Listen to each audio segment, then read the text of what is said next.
Hello and welcome to 5-Minute Math. Today we are looking at the Algebra 1 concept of attributes of quadratic function graphs. This is standard A.7A in the great state of Texas, and we are using item number 21 of the 2019 released STAAR test. If you haven't done so already, please go ahead and take a moment to pause the video, work this problem out on your own, unpause it, and we will look at our answers together.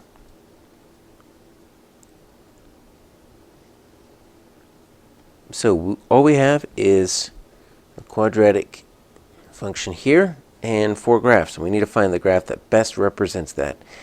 So what do we know about this? Well, this is in standard form. So standard form is y equals ax squared plus bx plus c. And actually we get a little bit of information from this. So take a look at this a right here. Now there's nothing in front of that x except for a minus sign, so we can assume that a equals a minus and then 1, because 1 is the coefficient that disappears.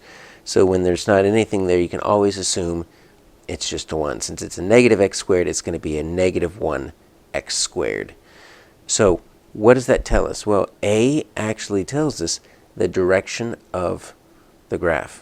So when a is negative, it is going to be a downward facing or downward opening parabola, which means we can get rid of c, we can get rid of b, simply because it's negative 1. If it were a positive 1, or a positive anything, right, then it's going to be, upward facing, and it would face upward like a smile.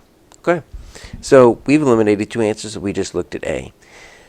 Now, the only other thing that we can really do here without starting to try to factor this into binomials is we can look at the axis of symmetry. And that might give us the clue that we need to kind of, bring it between A and D. So the axis of symmetry is the imaginary line that you can draw that kind of cuts the parabola in half, and then you can fold it over on that line, and each side is identical. And if you look on your mathematics chart or your reference materials, you're going to see this. X equals negative b over 2a. So there's actually a formula for that. If you know b and if you know a, and yeah, we know both of those. So a is that negative 1.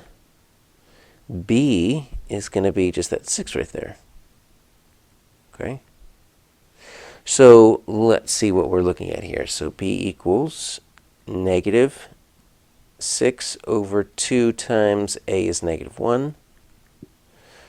So that's going to be negative 6 over negative 2. So the 2 negatives are going to cancel out. All right, so that's just going to be 3. All right, so x equals 3. So that means if we were to draw a dotted line on 3, we should be able to fold our parabola in half. And you see that it works for a. And then it also works for D. So that doesn't help us immediately, but now that we know that the axis of symmetry is 3, we are very close to finding the vertex.